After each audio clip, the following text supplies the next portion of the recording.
আসসালামু আলাইকুম ওয়া রাহমাতুল্লাহ। কেমন আছো?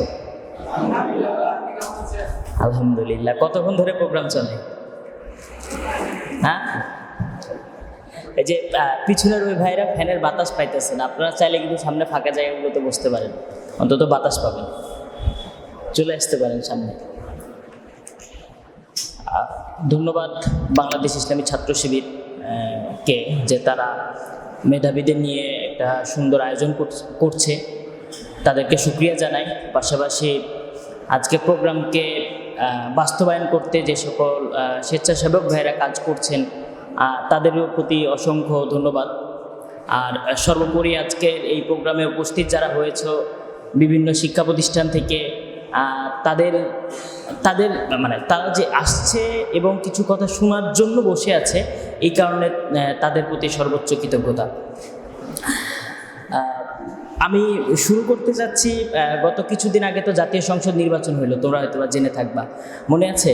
মতিউর আঙ্কেল ছিল একটু আগে, উনি নির্বাচনে ক্যান্ডিডেট ছিল আর কি। তো সে জায়গা থেকে উনি যে ক্যান্ডিডেট ছিল, আমরা তো নির্বাচনে দেখছি যারা নির্বাচিত হয়েছে তাদের মধ্যে আবার যারা মন্ত্রী হয়েছে তারা একটু উপরে আছে। তো এই মন্ত্রী যারা হয়েছে তাদের মধ্যে বড় একটা সংখ্যা দেখবা ঢাকা বিশ্ববিদ্যালয়ের আছে, আর সেকেন্ড লেয়ারে চট্টগ্রাম, রাজশাহী, জাহাঙ্গীরনগর, বুয়েট এই লেয়ারে আছে। বুয়েটে সম্ভবত একজন বা দু একজন থাকতে পারে। দেশের বাইরে ববি হাজ্জাজ আছে, সে অক্সফোর্ড গ্রাজুয়েট।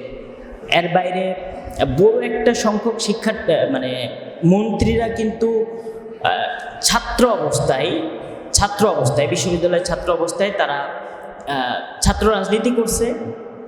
তার আগে তারা দেশের মেধাবী শিক্ষা প্রতিষ্ঠান, শ্রেষ্ঠ শিক্ষা প্রতিষ্ঠানের শিক্ষার্থী ছিল।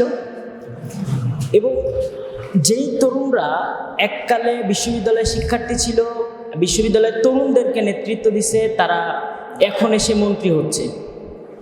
তো আমরা বলে থাকি না যে আজকের কিশোর তরুণরাই আগামী দিনের দেশ গড়ার কারিগর, বলে থাকি তো, এটা থাকি না যে আজকে যারা তরুণ তারা আগামী দিনে নেতৃত্ব দেবে, বলি না? তো এটা তো আমাদের কাছে সোজা একটা উদাহরণ আছে যে 20-30 বছর আগে যারা আমাদের বিশ্ববিদ্যালয়ের নেতৃত্ব দিছে, তারা আজকে আমাদের দেশকে নেতৃত্ব দিচ্ছে। তো সেই জায়গা থেকে মনে হয় এটা একটা আমাদের জন্য বাস্তব উদাহরণ। এই কারণে যেই তরুণরা দেশকে সামনে নেতৃত্ব দিবে, তাদেরকে তৈরি করার যে দায়িত্ব, এই দায়িত্বের জায়গা থেকে বাংলাদেশ ইসলামী ছাত্র শিবির এই ধরনের আয়োজন করে থাকে। কেন করে থাকে? ধরো, একটা কাদামাটিকে যত দ্রুত শেপ দেওয়া যায়, সুন্দর করে কোনো কিছু বানানো যায়, একটা ইট, কাদামাটিকে পুরাইলে তো ইট হয়, এই ইটকে কি আর সেই শেপ দেওয়া যায়? সে আকার আকৃতি দেওয়া যায়? যায় না। তো সেই জায়গা থেকে আজকের আয়োজন। আমি শুরুতে একটা গল্প বলতে চাচ্ছি আর কি। গল্পটা হচ্ছে, আমরা তো যে মরুভূমি উট হারিয়ে যাওয়ার গল্পটা জানি না অনেকে? জানি তো। তো এই গল্পটা ওইরকমই, একটু ব্যতিক্রম আর কি। তো ধরো, এক রাখালের উট হারাই গেছে মরুভূমিতে। তো হারাই যাওয়ার পর সে আল্লাহর কাছে ফরিয়াদ করছে, আল্লাহ যদি আমি উটটা ফিরে পাই তাহলে আমি 1 দিরহামে উটটা বিক্রি করে দেব। কয় দিরহামে? নামমাত্র মূল্যে আর কি, ফ্রি বলতে পারি। এখন ও যখন আল্লাহ তার দোয়া কবুল করে নিছে, এবং সে কি করছে, উট ফেরত পাওয়ার পর এখন চিন্তায় ঢুকছে, এত দামি একটা উট আমি ফ্রি দিয়ে দিব? হ্যাঁ, এত দামি একটা উট আমি ফ্রি দিয়ে দেবো, 1 টাকা দিয়ে দিব? ও তখন চিন্তা করছে কি, সে উটের সাথে একটা ছাগল রাখছে, বকরি বলে, হ্যাঁ, আরব বেদুইন, বকরি রাখছে। তো বকরি রাখার পর হাটে নিয়ে গেছে।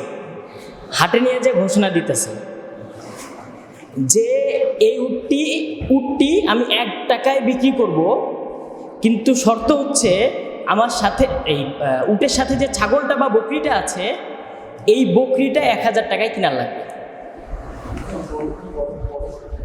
কথা বুঝে গেছে?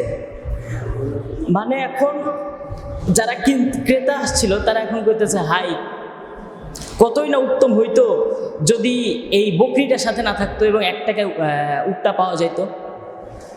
এটা বলার কারণ হচ্ছে যে, ধরো আমরা আল্লাহর কাছে চাই, আল্লাহ আমারে ক্লাসে ফার্স্ট করে দাও, আমারে বিশ্ববিদ্যালয়ে চান্স পাওয়া দাও, এখানে চান্স পাওয়া দাও, ওখানে চান্স পাওয়া দাও, আমি আজীবন তোমার গোলাম আকারে থাকবো, বলি না?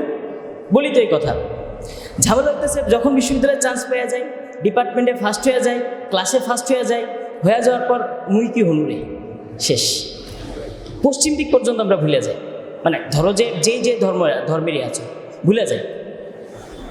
এই অকৃতজ্ঞ বান্দাগুলোর মধ্যে যাতে আমরা না পড়ি সেই জন্য আমরা সর্বোচ্চ চেষ্টা করব। দেখেন, মানুষের দুইটা গুণ দরকার একজন শিক্ষার্থীর, মানুষের না একজন শিক্ষার্থীর, যোগ্যতা সম্পন্ন মানুষ হওয়া। যোগ্যতা সম্পন্ন মানুষ হয় এই কারণে বলি, ধরো যে তুমি ডিপার্টমেন্টের টপার, ভালো পড়াশোনা করছো, কিন্তু প্রফেশনাল লাইফে গেছো, মন্ত্রী হয়ে গেছো, এমপি হয়ে গেছো, সচিব হয়ে গেছো, হ্যাঁ, কোনো কোম্পানির প্রধান হয়ে গেছো, তারপর তুমি চরিত্রহীন হয়ে পড়েছো, তুমি মিথ্যাবাদী হয়ে পড়েছো, তুমি দেশকে বাইরের দেশের কাছে বিক্রি করে দিচ্ছে না? তো তোমার এই মেধার কোনো মূল্য থাকলো? অপরপক্ষে ধরো একটা লোক খুবই ভালো মানুষ, এত ভালো মানুষ যে সে সারাদিন মসজিদে ঈমান আমল নিয়ে পড়ে থাকে, দিন দুনিয়া নিয়ে কোনো ধারণা নাই, সে দেশে দুনিয়াতে কি হচ্ছে তার মাথাতে কোনো চিন্তা নেই, তার দ্বারা কি দেশকে পরিবর্তন সম্ভব? সো আমাদেরকে হইতে হবে ভালো মানুষ এবং যোগ্য। অযোগ্য ভালো মানুষেরও দরকার নাই, যোগ্য খারাপ মানুষেরও আমাদের দরকার নাই। আজকে যারা এখানে উপস্থিত আছো, হ্যাঁ, তারা তো মেধাবীদেরকে আজকে এখানে আনা হয়েছে। তোমরা সবাই রোমান সাম্রাজ্যের কথা শুনছো না? কে শুনছো রোমান সাম্রাজ্যের কথা? হাই আর কেউ শুনো নাই? গ্রিক সাম্রাজ্যের কথা? ওই কোনো একটা বিজ্ঞানের বা কোনো একটা শব্দ পড়লে বলে না রোমান সাম্রাজ্য থেকে আগত, গ্রিক শব্দ থেকে আগত, বলে না? মনে পড়ে নাকি মনে পড়ে না? পড়ে।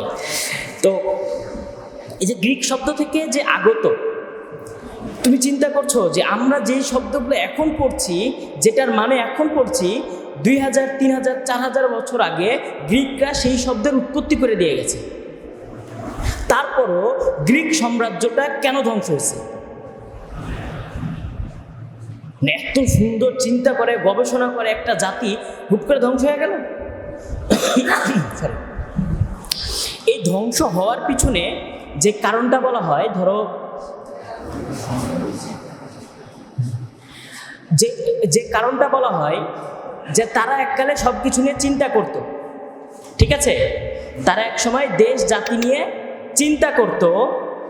এখন তাদের যে সরকার আছে, তাদের যে রাষ্ট্রপ্রধান আছে, তাদের যে রাজা আছে, এই রাজা চিন্তা করলো যে আমার দেশকে নিয়ে জনগণ যত চিন্তা করবে আমি তত চাপে থাকবো, আমি স্বৈরাচার হইতে পারবো না, আমি দুর্নীতিগ্রস্ত হইতে পারবো না, আমি টাকা মেরা খাইতে পারবো না, লুটতরাজ করতে পারবো না। এটা হইতেছে রাজার চিন্তা। সে করলো কি, জনগণকে দুইটা জিনিস দিল। একটা দিল হলো রুটি, মানে খাওয়া দাওয়া, যা খাওয়া দাওয়া দরকার সেটা, এটা প্রচুর বিনোদন দিল, মানে এমন লেভেলের বিনোদন দিল যে ধরো ওই সাম্রাজ্যের যারা ওই যে দাস থাকে না, ওই দাসগুলোকে নিয়ে যায় পরস্পরের বিরুদ্ধে মারামারি করতে লাগাই দিত। আর এই দেখে মানুষের মারামারি লাইভ, মানুষ তো এমনিতেই খুশি হবে, সার্কাস দেখে বেড়াইতো।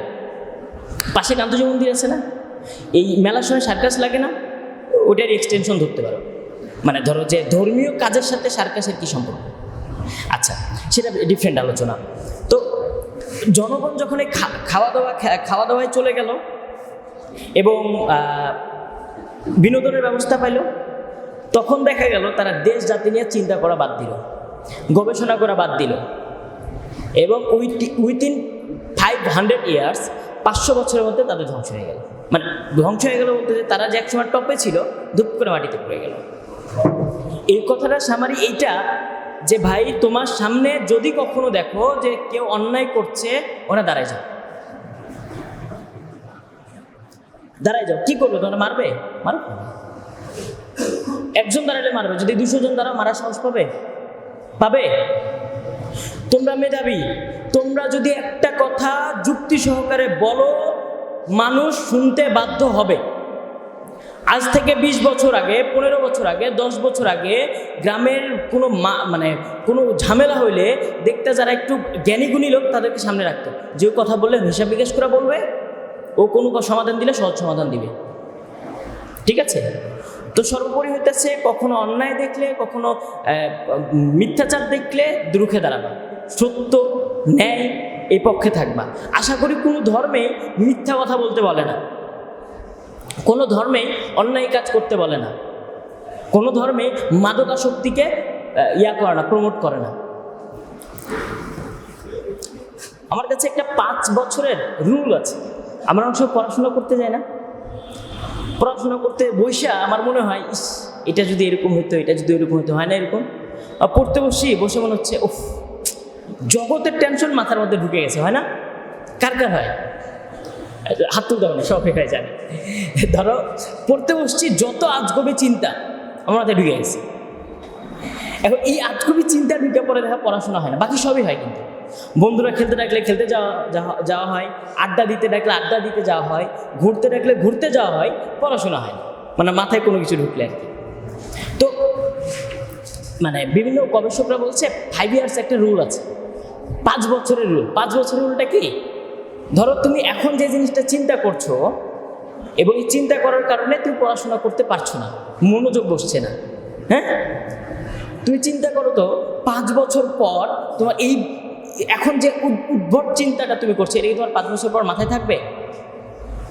যদি না থাকে, এখন যে উদ্ভট চিন্তার কারণে তোমার পড়াশোনা ব্যাহত হইতেছে, তোমার নিজের যা চিন্তা করছো সেটা ব্যাহত হচ্ছে, সেটা যদি 5 বছর পর তোমার কোনো কাজে না লাগে, তোমার যদি মাথায় না থাকে, মস্তিষ্কে না থাকে, লিমিট। আমি পড়তে বসছি, বসার মনে হচ্ছে ইস, যদি ঘুরতে বেরোতে যেতে পারতাম। আর পরের দিন তোমার পরীক্ষা, তুমি পরীক্ষায় ফেল করলাম, এই ফেলের ঘটনা কিন্তু 5 বছর পর তোমার মনে থাকবে। কিন্তু এই যে ফেলের আগের দিন রাতে যে তুমি ঘুরতে গেছিলা, ঘুরতে যায় যে তুমি ঘুরতে যাওয়ার কথা চিন্তা করে যে পড়তে পারো নাই, এইটা তোমার 5 বছর পর মনে থাকবে। সো কোনো কিছু করার আগে চিন্তা করো যে কোনটা দরকার, কোনটা দরকার না। ওকে, আচ্ছা, লাস্টলি আমি যেটা বলতে চাচ্ছি, ধরো আমাদের এখানে যারা আছি সবারই বাবা মা হচ্ছে middle class, lower middle class, কিছু ক্ষেত্রে আরও নিচে, কিন্তু একজন উপরেও থাকতে পারে। আমি নিজে আমার বাবার সাথে ফলের দোকান করছি। ওই যে মাসুদ রানা আছে, উনি মামা হয়। আমরা একসাথে, মনে আছে, আমরা একসাথে ওই যে কাকে ভুট্টা উঠে খাই ফেলে না, আমি আর মামা গিয়ে পাহারা দিতাম। বাকি ঘটনা বলার দরকার নাই, তো পাহারা দিতাম।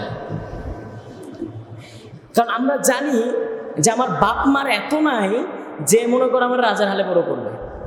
আর যে কয়টা বান্দা রাজার হালে বড় হয়, এরা এতটা উচ্ছৃঙ্খল হয় জীবনে, এই উচ্ছৃঙ্খলতার সংখ্যা মানে ধরো যে 100 জনের মধ্যে 90 জনই হয়। যে 5-10 জন হয় খুবই হয়তো বা ধরো সামাজিক ভালো ব্যবস্থার মধ্যে বড় হয়, যে কারণে তারা ব্যতিক্রম হতে। ম্যাক্সিমাম দেখবে যে বাবার টাকা আছে মানে উঠে গেছে, বলে না, টাকা আছে কারণে উঠে গেছে, ওর বাবার টাকা আছে আর উঠে গেছে। আমাদেরকে পড়াশোনা করার জন্য বাপ মা, এদিক, আমাদেরকে পড়াশোনা করার জন্য আমাদের বাপ মা যে টাকাগুলো দেয়, এই গরমের মধ্যে ভুট্টা টানতেছে না? তোরে যা টান, কত টানতে পারবে? এই গরমের মধ্যে ধান কাটতেছে, রক্তরে পানি করতেছে, সেই টাকা দিতেছে যে আমার ছেলে পড়ুক, আর আমরা করে বেড়াতেছি বাদরাম। ট্রু না? করি তো। আমি এটা বলছি না যে তুমি এখনই পরিবারের দায়িত্ব নাও, কিন্তু তোমার বাপ মা তোমার উপরে যে ইনভেস্টটা করতেছে, সেই ইনভেস্টটা রক্ষা করো। 2টা হক আছে, একটা আল্লাহর হক, একটা বান্দার হক। আল্লাহর হক আল্লাহ চাইলে মাফ করতে পারবে, কিন্তু তুমি যদি কোনো মানুষের সাথে, সেটা হোক তোমার বাবা মা, হোক তোমার বন্ধু বান্ধব, হোক তোমার শত্রু, তার সাথে যদি কোনো বেহিসাবি করো, তার সাথে যদি কোনো মানে তার হক যদি মেরে খাও, তার অধিকার যদি বিনষ্ট করো, উনি ক্ষমা করা না পর্যন্ত তোমারে কেউ ক্ষমা করবে না, আল্লাহ নিজেও ক্ষমা করবে। কথা বোঝা গেছে? সো বাপ মা তোমারে যে সময়টা দেয়, তোমারে যে মানে সুযোগটা দেয়, তোমার বাপ মা, এখনও তো আমাদের অনেকের বাপ মা আছে টিপ দিয়ে কাজ চালায় না? তারপরে চাইতেছে আমার ছেলে ডাক্তার হোক, আমার ছেলে ইঞ্জিনিয়ার হোক, আমার ছেলে মন্ত্রী হোক, আমার ছেলে এমপি হোক, চাইতেছে না আমার ছেলে সচিব হোক, আমার ছেলে দেশের বাইরে পড়তে যাক, চাইতেছে তো। এটাকে রক্ষা করতে হবে আমাদের। সর্বোপরি লাস্ট যে কথা, আজকে এখানে যারা আছে সবাই মেধাবী। আমি বিশ্বাস করি এখান থেকে সবাই একদিন ঢাকা বিশ্ববিদ্যালয়ে চান্স পাবে ইনশাআল্লাহ। তো এখন চান্স পাইতে গেলে তো পড়তে হবে না? ইন্টারমিডিয়েটের কেউ আছো? ইন্টারমিডিয়েট নাকি সবাই কলেজে? একজন? সবাই স্কুলে? ওকে, ধরো স্কুলে থাকাকালীন তোমার প্রথম এবং প্রধান কাজ হবে যে তোমার যে পাঠ্য বইটা আছে এটা এমনভাবে পড়া যে এইখান থেকে কোনো প্রশ্ন করলে তোমার শিক্ষকও তোমার আটকাইতে পারবে না। স্কুল লাইফে পড়া এরকম, তুমি মানে অনার্স করো, মাস্টার্স করো, এমফিল করো, পিএইচডি করো, গবেষণা করো, পোস্টডক করো, যাই করো না কেন, তোমার যদি মানে ভিত যদি ঠিক না হয় ওই 5 তলা বিল্ডিং ভেঙে পড়বে, কারণ তোমার গোড়া ঠিক নেই। কথা বুঝে গেছে? সো প্রথম এবং প্রধান কাজ হইতেছে বইটা ঠিকভাবে পড়ো, এই জায়গায় কোনো ছাড় দিবে না। একবার পড়ছো আবার পড়ো। এসএসসি পাস করার পর, মেট্রিক পাস করার পর প্রথম টার্গেট দিবা যে ভাই আমি কোথায় পড়ব। আমি ডাক্তার হতে চাই, ইঞ্জিনিয়ার হতে চাই, সচিব হইতে চাই, ইন্ডাস্ট্রিয়ালিস্ট হইতে চাই, ব্যবসায়িক হইতে চাই, গবেষক হইতে চাই, হ্যাঁ, দেশের বাইরে উচ্চশিক্ষা আরও পিএইচডি পোস্টডক করতে চাই, ভালো ভালো company Google, Intel, Huawei, Samsung এদের মতো কোম্পানিগুলোতে চাকরি করতে চাই, তখন চিন্তা করো। আপাতত চিন্তা করো যে বইয়ের কোনো অক্ষর যদি তোমার মাথায় না থাকে তাহলে তুমি যাই হইতে চাও সেখানে তুমি ফেল করবে। ঠিক আছে? ইন্টারমিডিয়েটে যাওয়ার পর এখন তুমি যা হইতে চাও, ধরো যে কেউ একজন চার্টার্ড অ্যাকাউন্টেন্ট হতে চায়। চার্টার্ড অ্যাকাউন্টেন্ট মানে হচ্ছে বড় বড় কোম্পানির হিসাব নিকাশ তুমি করে দিবা, মানে তোমার একটা স্বাক্ষরে ওর কোম্পানি হিসাব নিকাশ অ্যাপ্রুভ হয়ে যাবে। কিংবা ধরো তুমি ইঞ্জিনিয়ার, তুমি বড় বড় ডিজাইন করে দিতেছো। কিংবা তুমি ডাক্তার, বড় বড় প্যাট কেটে মনে করো যে প্যাট কাইটে আবার জোড়া লাগাই দিতেছে, মানুষ জিন্দা হয়ে গেছে, এই লেভেলের তুমি মানুষ হইতে চাও। কিংবা তুমি ধরো এমন সচিব হইতে চাও যেই আমলা দেশকে বিক্রি করবে না। কিংবা এমন মন্ত্রী হইতে চাও যে বাজেটের টাকা, টেন্ডারের টাকা মেরে খাবে না। তারপর তুমি সেই অনুযায়ী সাবজেক্টটা নাও। ইন্টারমিডিয়েটেও সেম কথা, যে তুমি এবার বইটা পড়ো, জাস্ট খালি মাথায় এবার রাখো যে ভাই আমি ঢাকা বিশ্ববিদ্যালয়ে যাইতে চাই, আমি বুয়েটে যাইতে চাই, আমি দেশের বাইরে অক্সফোর্ড গ্র্যাজুয়েট করতে চাই, আমি ক্যামব্রিজে যাইতে চাই, আমি এমআইটিতে যাইতে চাই। খালি চিন্তা রাখো। আমরা ঈদের আগে গত সপ্তাহে ডাকসুর 15 জন আমরা চায়নায় গেছিলাম। ঠিক আছে? আজ থেকে ওই চায়না গিয়ে আমরা একটা বিশ্ববিদ্যালয়ে গেলাম। ওই বিশ্ববিদ্যালয়ে যে দেখতেছি তাদের একটা মিউজিয়াম আছে, বিশ্ববিদ্যালয়ের মিউজিয়াম আছে, যে মিউজিয়ামে বিমানগুলোরে শো অফের জন্য রেখে দিছে, শো করে রেখে দিছে। এর মধ্যে একটা যুদ্ধ বিমান আছে যেটা ওই বিশ্ববিদ্যালয়ের শিক্ষার্থীরা মিলা 100 দিনে তৈরি করছে। একটা বিশ্ববিদ্যালয়ের শিক্ষার্থী, শিক্ষক, গবেষক মিলা একটা যুদ্ধ বিমান তৈরি করছে মাত্র 100 দিনে। পুরো বাংলাদেশের এখনো সক্ষমতা হয় নাই একটা যুদ্ধ বিমান নিজে তৈরি করার। এখন যদি আমি বলি এর দায় সরকারের, তাহলে আমি বলবো যে ভাই তাহলে ওরা 100 দিনে যে ছাত্র শিক্ষকরা তৈরি করলো, আমাদের দায় মুক্তি দেওয়ার সুযোগ আছে আমাদের দায় মুক্তি দেওয়ার। হ্যাঁ, আমরা বলি যে ইন্ডিয়া আমাদের উপর ক্যাপচার করে রয়েছে। হ্যাঁ, ক্যাপচার করে রয়েছে না? রয়েছে তো। এই আমরা বলছি ক্যাপচার করে আছে, অথচ বাংলাদেশের আকাশ দিয়ে কোনো বিমান গেলে বাংলাদেশ তার ভাড়া পায় না। আন্তর্জাতিক রুলস হইতেছে বাংলাদেশের আকাশ দিয়ে কোনো বিমান গেলে তাকে বাংলাদেশকে সে ভাড়া দিতে হবে, এই ভাড়া ইন্ডিয়া নিয়ে যায়। আমাদের সক্ষমতা হয়নি, বাইরে থেকে তো কোনো রাডার আনিই নাই ওই বিমান যাচ্ছে কি যাচ্ছে না এটা দেখার জন্য। উল্টা আমাদের এই সক্ষমতা হয় নাই যে নিজের একটা রাডার বানায়। এখানে দোষ 2 ধরনের লোকের, একটা হইতেছে ওই যে এমপি মন্ত্রীরা সরকারের, একটা হইতেছে আমাদের। হাসিনা মাথার উপরে উঠে গেছিল না, ফেলাই দিছি না আমরা, ফেলাইছো না? দেখছো তো গত 2 বছর আগের ঘটনা দেখছো তো তোমরা। এবার আমরা দেখি আমাদের মাথার উপর যদি আমাদের দেশ না উঠাইতে পারি, আমরা তাহলে এই যারা সরকার থাকবে আবার ফেলাই দিব। সর্বোপরি সকলের প্রতি অনুরোধ, বাধা হইতেছে পাহাড়ের মতো। বাধা হইতেছে কিসের মতো? তুমি একবারই টপকায় পার হইতে পারবা? একদিক দিয়ে ভাঙ্গা শুরু করো, ভিতরে একটা টানেল করে না, অপর পাশে চলে যাও। জাস্ট খালি রেগুলার লেগে থাকো এবং তুমি যা স্বপ্ন দেখো সেই স্বপ্ন বাস্তবায়ন করো। তার জন্য যা করার লাগে আমরা আছি। আমি ইকবাল হায়দার এখানে আছি, আমি বাসেরহাটে আছি, তোমরা যে কোনো সময় আমারে ধরবা, ভাইটা লাগবে, ওইটা লাগবে, এই হেল্প ওই হেল্প। এখানে শিবিরের দায়িত্বশীল ভাইরা আছে, এদেরকে ধরবা যে ভাইয়ের সাথে যোগাযোগ করে দিন, আমি আছি। কিন্তু আমার কথা হইতেছে, তোমরা যে আছো, তোমরা যে চাও সেটা প্রমাণ করতে হবে। তোমরা যে তোমাদের বাবা মার চাওয়াটাকে যে বাস্তবায়ন করতে চাও সেটা প্রমাণ করতে হবে। তারপর যা লাগে, কোনো কোচিংয়ে ভর্তি হতে হবে, ঢাকায় থাকার জায়গা লাগবে, পড়াশোনার খরচ চলে না, লেমিনো আমার জানা।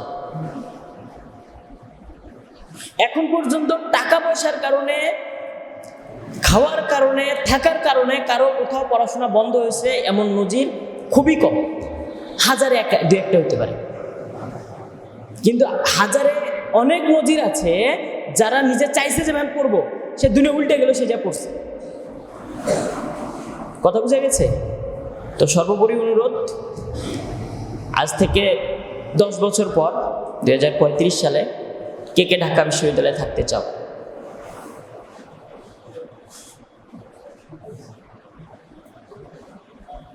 মাত্র কয়জন? ও, বুয়েটে কয়জন থাকতে চাও?